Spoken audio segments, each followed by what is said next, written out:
जब अमेरिका और इजराइल ने सबसे पहले ईरान पर हमला किया मिसाइलों से, तब भारत के प्रधानमंत्री नरेंद्र मोदी ने इंटरनेशनल लेवल पर कोई टिप्पणी नहीं की। लेकिन जब ईरान ने यूएई पर हमला किया तो प्रधानमंत्री नरेंद्र मोदी ने इस हमले की निंदा की। ईरान ने साफ साफ कह दिया है कि भारत यूएस और इजराइल के प्रति बाइस है। पीएम मोदी ने एक अन्य बयान में संयुक्त अरब अमीरात पर ईरान के हमले की कड़ी निंदा करते हुए कहा है कि भारत दुबई के साथ खड़ा है, लेकिन भारत ने ईरान के खिलाफ इजराइल और अमेरिका के हमले की खुलकर निंदा नहीं की। 26 फरवरी को प्रधानमंत्री नरेंद्र मोदी इजराइल का अपना दौरा खत्म करने के बाद भारत के लिए रवाना हुए।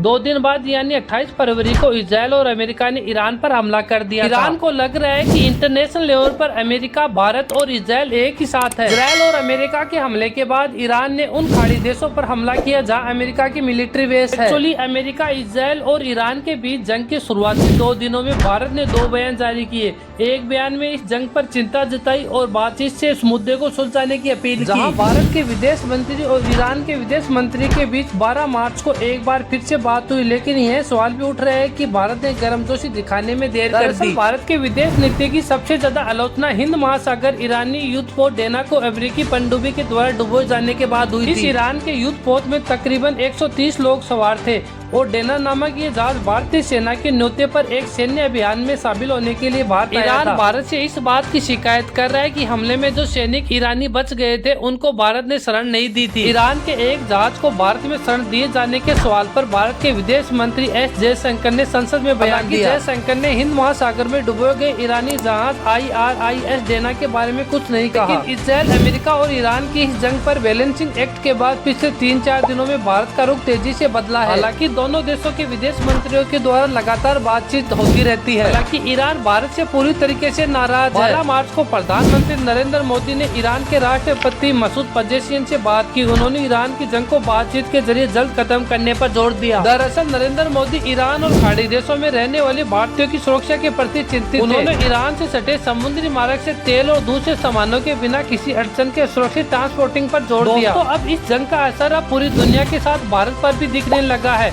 ईरान ने चेतावनी दी कि वह हार्मुज से गुजरने की कोशिश करने वाले जहाजों को रोकता रहेगा। हार्मुज से होकर पूरी दुनिया की तेल सप्लाई का 20% हिस्सा गुजरता है। भारत की तेल सप्लाई का लगभग 40 से 50% हिस्सा इस रास्ते से आता है। हालांकि ईरान की इस धमकी के बाद किसी भी देश का कोई शिप यहाँ से नहीं गुजर रहा है। लिस्ट पर ईरान के जवाबी हमलों ने तेल और गैस संकट खड़ा कर दिया है। अंतर्राष्ट्रीय बाजार में कच्चे तेल के दाम अब भी $100 प्रति बैरल पर बरकरार है, जो युद्ध के पहले $65 से $70 प्रति बैरल के बीच में थे। भारत में LPG की किल्लत महसूस होने लगी है। हॉर्मुज स्ट्रेट में जहाजों की कम आवाजाही से सप्लाई के मोर्चों पर संकट बन गया है। इजराइल और अमेरिका हमलों के खिलाफ ईरान की ओर से खाड़ी देशों में हमले के बाद वहां रह रहे भारतीय सुरक्षा को लेकर चिंता बढ़ी है। पूरे खाड़ी क्षेत्र में 1 करोड़ भारतीय रहते हैं। ईरान में लगभग 9,000 भारतीय हैं। दोस्तों, भारत के द्वारा इस युद्ध पर अभी तक कोई टिप्पणियां नहीं की गई है। जब ईरान ने मिडिल ईस्ट के देशों पर हमला किया तो भारतीय प्रधानमंत्री नरेंद्र मोदी ने इसकी निंदा की थी। सवाल दोस्तों हमारे मन में भी आता है कि भारत आके सही देश के साथ क्यों नहीं खड़ा हुआ है, जबकि वह यूएस और इजराइल के साथ क्यों खड़ा हुआ है, जबकि ईरान ने स्ट्रेट ऑफ हार्मुज से गुजरने के लिए भारतीय शिप को मंजूरी भी दे दी है।